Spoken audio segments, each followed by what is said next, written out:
Hi guys, welcome back for episode number 66. In the last week, I played 6 board games with actual physical board games, and then I played 4 board games on BoardGameArena. So the first game I will talk about is Kiwi Chow. So this was a recent Kickstarter arrival of mine. So Kiwi Chow is a 2022 game, though I actually just received it recently, so 2023 I think. For 1 to 4 players, but if you have the deluxe edition, it comes with a 5th player expansion. It's designed by Pepe Macba and the art is done by Ivan Escalante, and it's published by Detestable Games and Draco Studios. So this is an area control game. There is like some take that in here as well, and of course it has to do with kiwi birds. So I played a 4-player game of this, which I really enjoyed. The strategy did not start clicking until the 3rd round, and there are 4 rounds in this game. So let me just show you. So actually I'll have to put up pictures. I'll put up pictures here, I guess. So you're going to construct a map that has like different locations on it, and you are going to place your starting kiwis. So kiwis can get up to 3 tall, so you can have level 1 kiwis, 2 and 3, and each person will have a leader. So the leader, if you have I don't know if the base game, like the retail edition, also comes with the miniatures, but you will have a leader card and then the leader that goes with that card. So for example, I had this one which was called Yuko and Ugg, which is like an elephant, and I think the kiwi birds are riding this elephant. And so you have a leader card that has a special ability, and you will take your leader, and this is worth 3 kiwi. So this is a level 3 kiwi. So you'll put it in its ring and place it onto the board along with some of your other kiwi tokens. So on your turn, so each person is going to have a player board, and you're going to have some kiwis up here, and actually, which side are we on? Yeah, this is the A side. There's also a B side, and I don't know what the B side does or how it's different than the A side. I'm actually really not too sure about that. Doesn't really look different to me.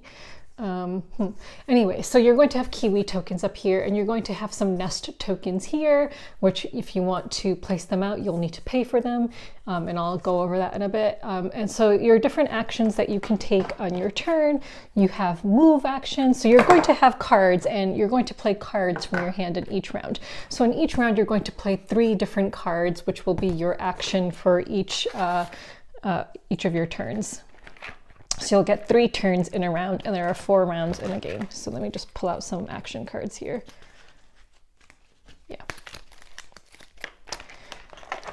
So here are like the various action cards. Like this one would allow you to feed a kiwi, and you can feed either your own kiwi or another kiwi. So you'll see here the cost of like how to feed kiwis.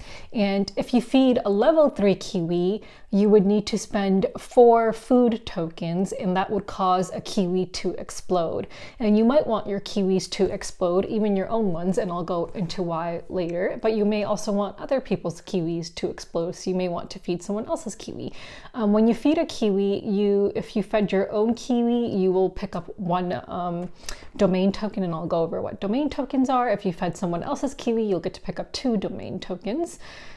So that is one of the actions you could take. You could build, and building is when you want to build these nests, which will give you an immediate benefit, and then at the end of the round you'll also get a benefit from that.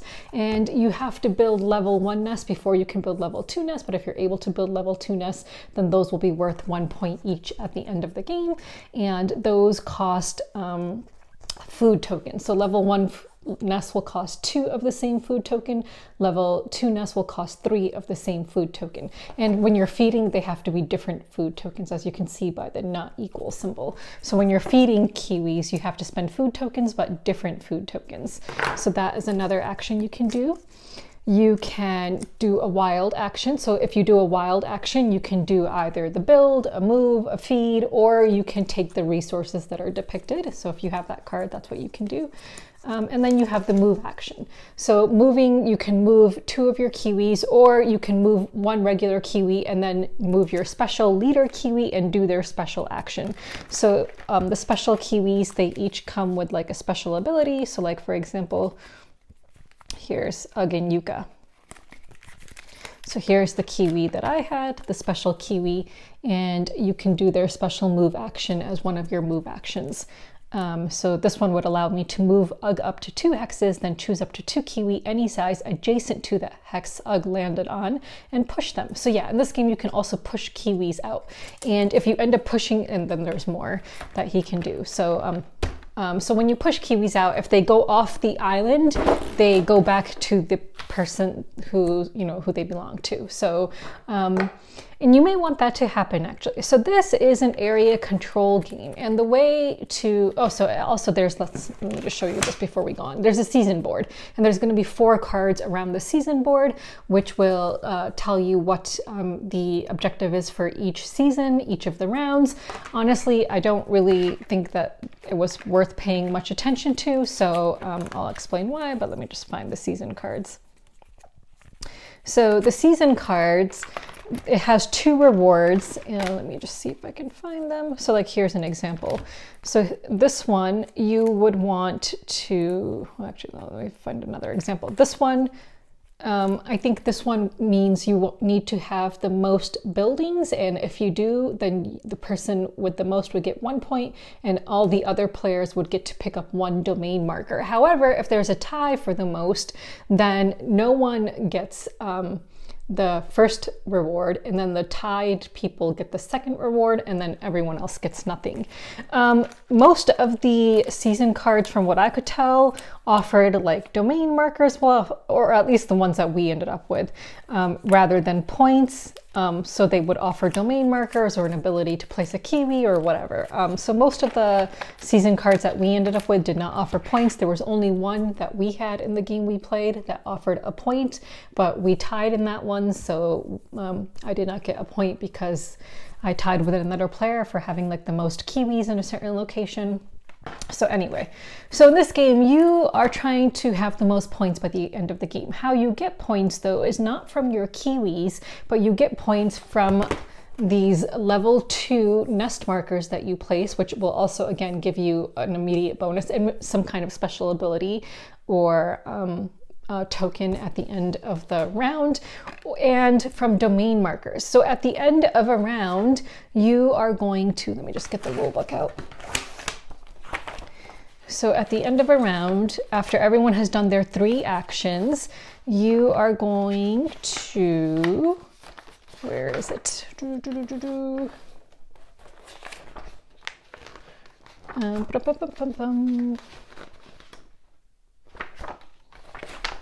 Where is the round? Oh yeah, so you do season card resolution, which I talked about. Then you do domain marking.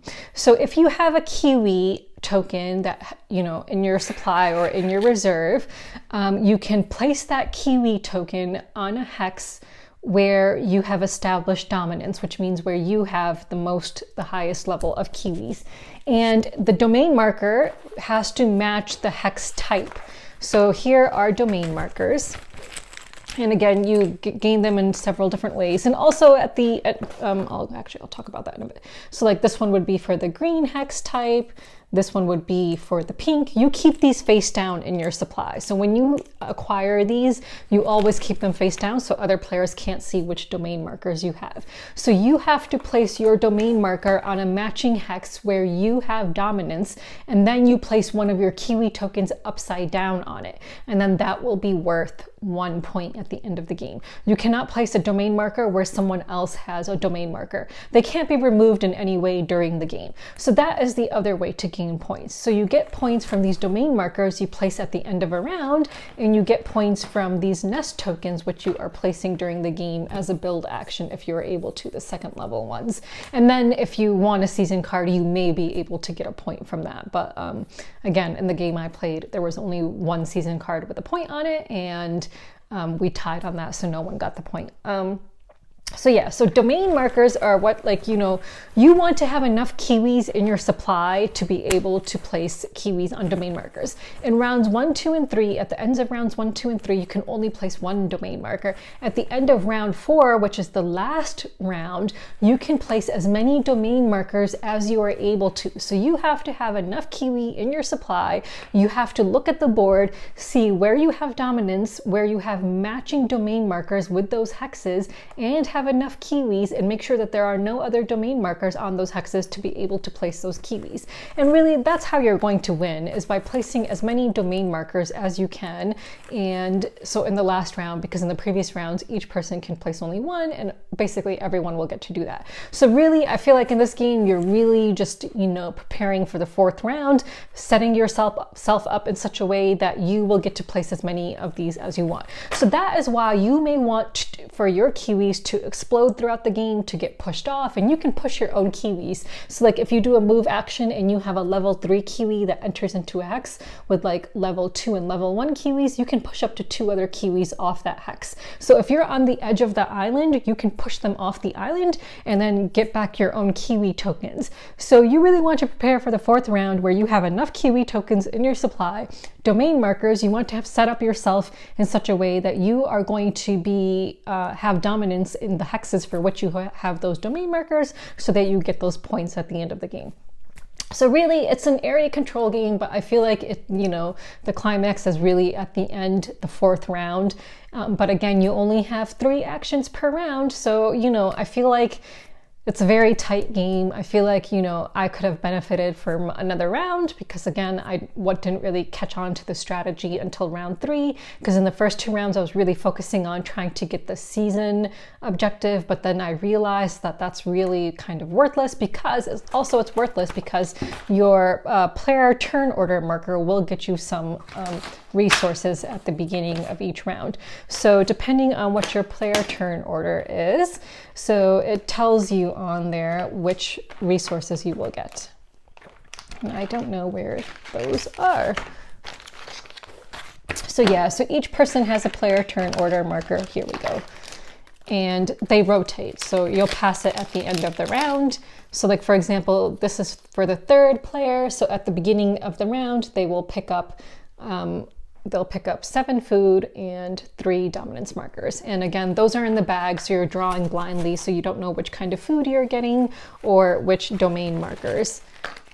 So like here are some food tokens. And again, you spend these in order to do various actions. And then the domain markers, which again are also, you're drawing blindly from the bag, and these ones you're keeping upside down, and this is where you're going to end up getting points by establishing these at the end of a round.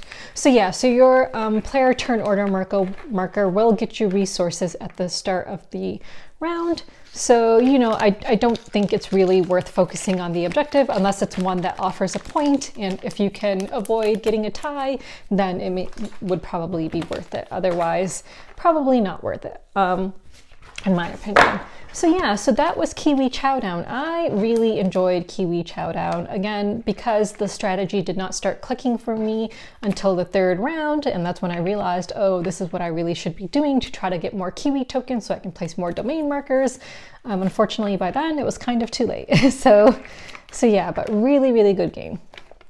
And I'm really looking forward to playing it again. Now mine, you know, I have the deluxe edition, so it comes with some kinds of expansions which aren't even explained in the rule book. Like there's a card, I think you have to like scan it, the QR code, I think that's what they're called, and then that will tell you how to play with the expansion, because there's a bunch of other cards which we did not use. And then there are a bunch of minis, and the minis don't come with more of these rings that you can put on the base of them. So I'm honestly not sure what these minis are for. Like some of, according to the rule book, I think some of them go on nest tokens, and then some of them, I really don't know. If someone else has played this game and knows what you're supposed to do with all of those minis, like do you just place it on top of these? Because I feel like it could tip over. It doesn't like really like snap into these. So I really don't understand what all of those minis are for, or am I missing a bunch of rings? I really don't know. So Like, am I missing a bunch of these that are supposed to snap onto those minis? If anyone else has played this game and has the deluxe version and knows what all of those minis are for, that would be great. Maybe I'll check the Kickstarter and see if I'm missing something or if other people have asked about that, because I really don't know. So yeah, so really enjoyed my play of Kiwi Chow. So yeah, let me know if you've played this one and what you think of it. If you have...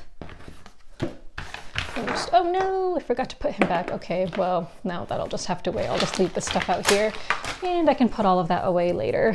So this is the only game I had to show anyway. The rest of the games I played I don't have with me because they were not my games. So the next game I will talk about is Between Two Castles of Mad King Ludwig. So this was the second time I played this game. The first time I played it was a few years ago, so it's been quite some time.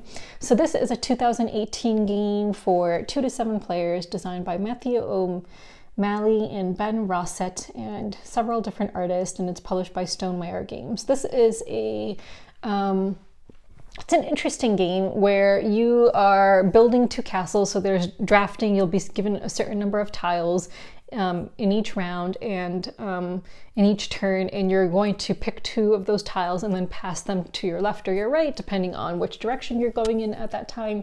And then you're going to be adding these tiles to castles. So you're building a castle with your neighbor on your left, and you're building a castle with your neighbor on your right. Your score is going to be the lowest of your 2 castles. So like in my game, I think I scored 59 on one castle, and then I think I scored 54 on another castle. So my personal score was 54. And then so you want your castles to be kind of equal in value, but of course as high of a number as you can get, because then whoever has the highest will win this game. So in the game I played, I think the winner had like 70 points, I think. So they had castles that were like scored like 70 and then something higher than 70, and their lowest castle was 70, but that was the highest number of all the people who played from their lowest scoring castle, so they won. If there's a tie, I don't remember what the tiebreaker would be, because actually I think that there might have been a tie, and I don't remember what the tiebreaker was, but I think in our case there actually was a tie, and then the tie went to someone, but I don't remember what the tiebreaker was. So then when you're picking out these tiles and placing them into your castles, like, all the tiles score in different ways. So and you don't have to put, when you pick 2 tiles, you don't have to put both tiles into 2 different castles. You could put even both of those tiles into 1 castle. So it's up to you. You can kind of work with your neighbor when you're deciding where to place tiles. Since it was only my second time playing and I didn't remember too much about how to play, my neighbors were kind of, helping me a little bit in deciding where to put my tiles. So yeah, so that's a fun game. It's an interesting game because, you're working with your neighbors, but it's your lowest score that will be your score. Another game I played recently, I guess I will talk about another Stonemaier game, is Rolling Realms. This is a roll and write game that is from 2021 for 1 to 6 players, designed by Jamie Stegmaier, and the art is done by Miles Bensky and Marius Petrescu, and it's published by Stonemaier Games. This is a roll and write game. It's pretty cool. We actually played it incorrectly when we played it, but it's fine. So going in the future, we'll probably play correctly. But you have like these different realm cards, which actually have to do with the different board games that Stonemaier has published. So like in our game, I think we had a Euphoria card, a Wingspan card, and I don't remember what the other card was now. And each card like has different ways for you to like mark off numbers from the 2 dice that are rolled, and you're trying to collect as many stars as you can, because whoever has the most stars points at the end of the game will win. So yeah, it was a fun game. Like you can get different bonuses like from these different symbols. Like there was like a orange, no, there's a star symbol, a coin symbol, and then like a mushroom or something like that. I can't really remember what the other symbol was, pumpkin, I think. So you can like, you know, mark off different numbers based on which dice are rolled. If you get doubles, that is like beneficial because then it basically gives you an extra number to use. And you're just marking them off in different realms and trying to get these bonuses. So it's like kind of like a little bit of a combo-tastic game, not like hugely combo-tastic like something like Fleet the Dice game, but there's a little bit of comboing going on and stuff. So yeah, it was a fun game. We played incorrectly because you're supposed to have 9 rolls for the first 3 realms, and then you're supposed to switch it up and pull out 3 new realms to use. We did not know that, so we did 9 rolls for we did 9 rolls for 3 realms, and then we thought that that was the game or something like that. I can't remember what we did, but we played incorrectly. We realized at the end, but we're like, okay, that's fine because we wanted to move on to play something else anyway. But yeah, I think this would be a fun game to play solo because for games that I like to play solo, I don't like to play games that require a lot of setup. I like games that are easy, don't require a lot of table space, but still get me thinking. So this is one I might add to my collection at some point because I really liked it. I thought it was a good game to be played solo. So yeah, so I enjoyed it. So Rolling Realms is another game I played, and I played a 5-player game of this. The next game I'll talk about is Dead of Winter. So Dead of Winter is a cooperative game that came out in 2014. It's for 2 to 5 players, designed by Jonathan Gilmore and Isaac Vega, and the art is done by David Richards, Fernanda Suarez, and Peter Walken, and is published by Plaid Hat Games. This is a kind of like a bluffing game, deduction if you play with the traitor. We did not play with the traitor. So you're basically fighting zombies. You have different characters. You have the dice equal to the number of characters you have plus yourself. So if you have 2 characters, your leader and then another survivor, and then there's yourself, so you would be rolling 3 dice, and different actions require dice, but then there's also actions that do not require dice, and you have cards in your hand. And you know, because it's a cooperative game, you're working with the other players to try to survive and meet the game's objective. So each player is going to have their own secret objective card, and you know, you need to meet all of those objectives to win. So even if you meet the entire group's objective, if you don't meet your personal objectives, you're not going to win the game with everyone else. So I played a 5-player game of this. It was my first time ever playing this game, and my objective card had 2 personal objectives in addition to meeting the group objective. My 2 personal objectives were to have 4 barricades built in the compound and to have 1 gasoline card in hand by the time the game ends. As a group, we needed to have 20 zombies killed by the end of the game, and I don't know what else. So we achieved the group objective, but unfortunately, one of my barricades got removed and I did not have a gasoline card at the end of the game, so I was the only one who did not win along with everyone else. But yeah, it was a fun game. Like, I'm typically not into cooperative games, but you know, there are a couple of cooperative games I enjoy, like Horrified, and this one kind of felt like that to me. Like, I enjoyed it. It was kind of like along the lines of Horrified. I felt like there wasn't too much like quarterbacking that could happen in this game, at least not with the group I played with. So I actually enjoyed it, and we had the Walking Dead soundtrack playing while we were playing this game, so it added to the, you know, the atmosphere and the theme of the game, which I enjoyed. So yeah, it was a good game. I actually enjoyed it. So you know, it's one that I would play again. And I think it might be fun to play with the traitor. In fact, I don't know if it's, you know, if you are playing with a traitor, whether it would become obvious who the traitor is or not. But I think that would be kind of fun to try it with a traitor sometime. Maybe I'll have better luck next time. Maybe I'll get an objective card that doesn't have 2 personal objectives, but rather 1. So maybe I'll be able to win again, or for the first time, rather, with everyone else someday. So yeah, so that was another game I played. Another game I played is called King of the Dice, which is kind of like Yahtzee. So I played the German version of it. Because my new gaming friends had the German version, but it's, you know, language independent. But it's a really cute game with cute artwork. I think it's meant maybe for kids, but so it's a 2017 game designed by, what is that, Nilsson? And the art is done by Goose Spots, and it's published by Haba Games. So yeah, it's for 2 to 5 players. So it's like you're rolling dice, and you can roll them 2 more times if you want, and you're trying to match the dice to different cards that are on display so you can get those cards. And if you get a card, you put it into a pile. You can only look at the card that you have on top when you place it into your own pile. Some cards can affect other players, and some cards have special abilities. It was a really cute game with cute artwork. And then whoever has the most points at the end wins.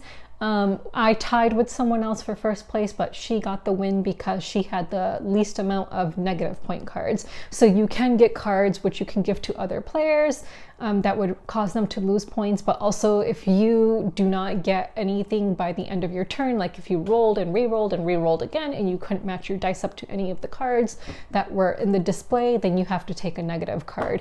And that happened to me once, while it did not happen to the person that I tied with. So I had the most negative cards, so the other person won. But it was a really cute game with really cute artwork. So check it out. It's called King of the Dice. I think the German version was called König Würfel, but yeah, so it was really cute with really cute artwork. So yeah, so if you're looking for something cute that's family friendly with dice, check that out. Another game I played was Nimmt. So this was like maybe the second time I've played this game. This is an older game. So this is from 1994 for 2 to 10 players, designed by Wolfgang Kramer and different artists. So these cards just have like different numbers on them, and you are like creating like rows of cards, and you can't like go over a certain number. Yeah, so it's just one of those card games where you are trying to eliminate your cards without getting negative points. And yeah, and whoever has the least amount of points, like, so the highest score, so because you get negative points, so we all had like scores in the negative, and then it was the person who had the least negative score that won. So all your scores, I think, are going to be negative. I don't think anyone can end up with a positive score in this game. So you're all going to have negative scores, and whoever has the least amount of negative points will win. So yeah, so you're just trying to place cards like in sequential order. I mean, you can skip, but like, you know, and then it may cause you to get a row of cards if you can't place those cards, and then those cards will be worth negative points, and so on. So yeah, so I think it was played over several rounds. So that was another game I played. And then several games I played on BoardGameArena over the last week were Azul, which is so much easier to play on BoardGameArena because you just click on the tiles you want and it does all the scoring for you. You don't have to worry about your score marker being like pushed off accidentally or moved. So much easier to play Azul on BoardGameArena, so that was pretty good. Played a couple of games of Welcome To on BoardGameArena. I had only ever played that game solo before playing on BoardGameArena with some new gaming friends, and yeah, I really suck at it. So I guess I didn't realize how bad I was at this game because I only ever played solo, so I would only try to beat my own score in the past, but now playing with other people, I was like, wow, I really suck at this game. So, you know, Welcome To is a flip and write game where you're given 3 choices with a number, a house number, and then like some kind of another card that lets you do some like kind of action, like building a fence, building a pool, whatever. So you pick a pair of cards and then you add them to your neighborhood. But yeah, I was not good at that game. And then I played Jaipur and Patchwork, which are 2 two-player games as well. So those were the games that I played in the last week. So let's move on. So let's move on to games that I am backing. So currently I'm still just backing Passengers at the $1 pledge manager level so that I can get my production copy of this game. And I think it just hit a stretch goal of getting an expansion like this Secrets expansion or something like that. Let's see how it's doing. So Passengers is currently at 189 backers and at $7,017. So there are 10 days left for Passengers. I'm still backing Mr. Meeple to get a board game shirt and a Meeple pillow. And then I'm backing Nikojima at the $1 pledge manager level. I probably will not get this. It's kind of tempting. It's a dexterity game. I'm not really into dexterity games, but you know, this is a dexterity game with cats. So you know, it kind of grabbed my eye, but I probably won't get it because it's quite expensive and I really should be saving money, and I should just, you know, I shouldn't back games just because they look cute. So yeah, it's pretty expensive. Well, I guess the regular version isn't as expensive. The regular version is about $42, then plus shipping, of course, I imagine. The deluxe, the collector edition, is about $87 US. And that comes with some expansions that the regular one doesn't, which I think kind of sucks. Like, I would expect, you know, the deluxe version, the collector's edition, because it comes in a wooden box, which, having received a game in a wooden box recently, I actually don't really care about that. Like, I received Chamber of Wonders in its wooden box, and I'm like, I don't know, I actually kind of prefer cardboard, to be honest, because the wooden box is just plain. It's, you know, not like a nice cardboard box with colored artwork on it and stuff. So I'm like, I actually really don't care about receiving a wooden box for games. So yeah, but it's a shame that the regular retail edition does not include some of the expansions that the collector's edition comes with. But regardless, I don't think I'm going to back it. So maybe, I wonder if they'll be at UKGE and I can just demo the game there and just play it there. Who knows? But yeah, it's probably not a game I would play very often, so I'm probably not going to back it. Maybe I'll even cancel my $1 pledge so that I don't keep on receiving updates for a game that I'm not even going to get. So yeah. So those are the games that I'm currently backing. So let's move on to games that I have received. So I recently received, oh, here it is. I don't know, I'm looking down there. I recently received Rebuilding Seattle from WizKids. So this is a review copy that I received. So let me just pull up the information for it. So I've been to Seattle once, so I'm excited to play this game. So someone did tell me that it's a little bit, well, I'll get to that in a minute. So Rebuilding Seattle is a 2023 game for 1 to 5 players, designed by Quinn Brander and published by WizKids. It doesn't list an artist, I don't know why. So it says that it is a city building game with like grid coverage, income, square grid, tile placement. So it's a tile placement game. Someone said that it is a bit weird because you're rebuilding Seattle after a fire that took place, I believe. I don't know where the overview of the game is that talks about it, but yeah, apparently you're rebuilding Seattle. Oh yeah, the Great Fire of 1889 has burned down most of Seattle, downtown Seattle, and you are the city planner tasked with rebuilding it. What's more, your population keeps expanding and they expect all kinds of luxuries. Expand your district with buildings, suburbs, and iconic landmarks to rebuild Seattle better than ever.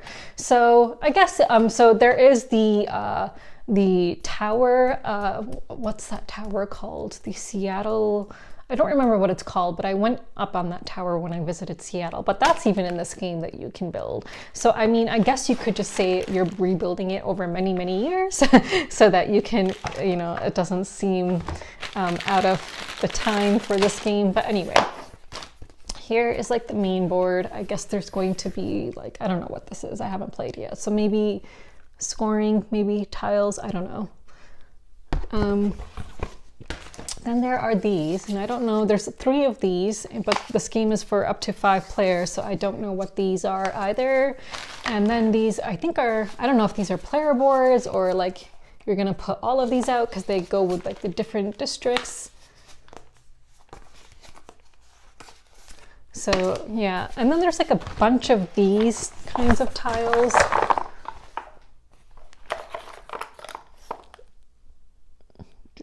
Yeah, and then there's like cubes, cool colors. There's money, there's a couple of these, and then there's like different tiles of like different colors. Like there's like orange, gray, blue, green, yellow, pink, and then like some of these like that are like cool. They're like, I don't know, they've got like different kinds of art on them. And then here are like the player pieces, I think. So each person gets like 2 little stars and then like a score tracker or something. Interesting colors. Yeah, so, and then there's of course a bunch of cards. Yeah, I can't remember what the Tower in Seattle is called. And then here's this thing. I think maybe this is a first player marker. I'm guessing. I really don't know. But yeah, comes with that. So yeah, so one of my friends told me that you can end up building the tower, which kind of just seems like not appropriate with the time that this game takes place in, but maybe you're just building stuff that, you know, maybe this game takes place over many different time periods. Maybe it just takes place since the fire, like everything after the fire, who knows. So yeah, so this is a game I received. Another game I received, which I forgot to bring here, is Naturopolis from Button Shy Games. So I backed that because I like playing those kinds of little Button Shy games solo. They're just easy to take with you when you travel somewhere, so that arrived as well.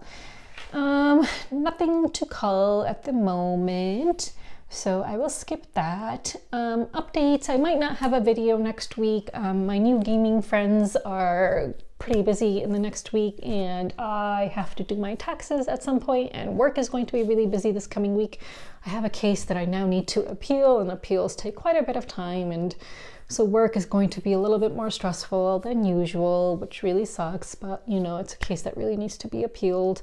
So work is going to be really busy. I need to file my taxes, and then Monday of next week on the 17th, I'm going to New York City with a friend of mine because one of my favorite authors is going to be doing a book reading and signing.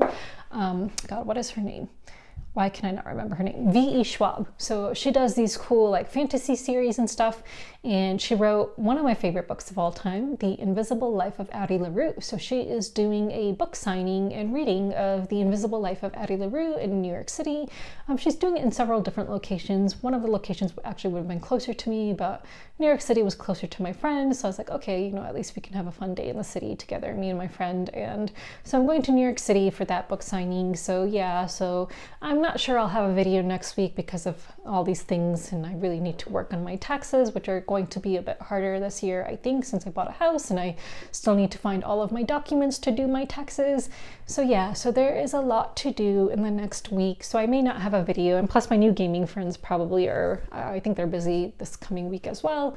And yeah, so I can talk about my new gaming groups. I'm really excited. So I have been adopted into a gaming group, and they're just really nice people. So it's one couple and then another couple, and so we game at this one couple. I've gamed at this one couple's house now twice, and they have two Bernese mountain dogs, which are really sweet, a boy and a girl. They have a really sweet cat, and she has licked my hands and nose several times, and they have a talking parrot. The parrot is so cool. He talks and he sings and he dances. He is super, super cool.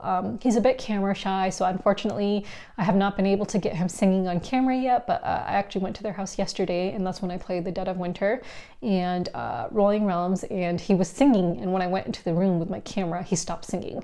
So that's a bit unfortunate. Maybe as he grows more comfortable with me, I'll actually get to see him singing and get it on camera someday. But yeah, but it's like the coolest gaming house ever, like 2 dogs, a really sweet cat, and a parrot. Like, how freaking cool is that?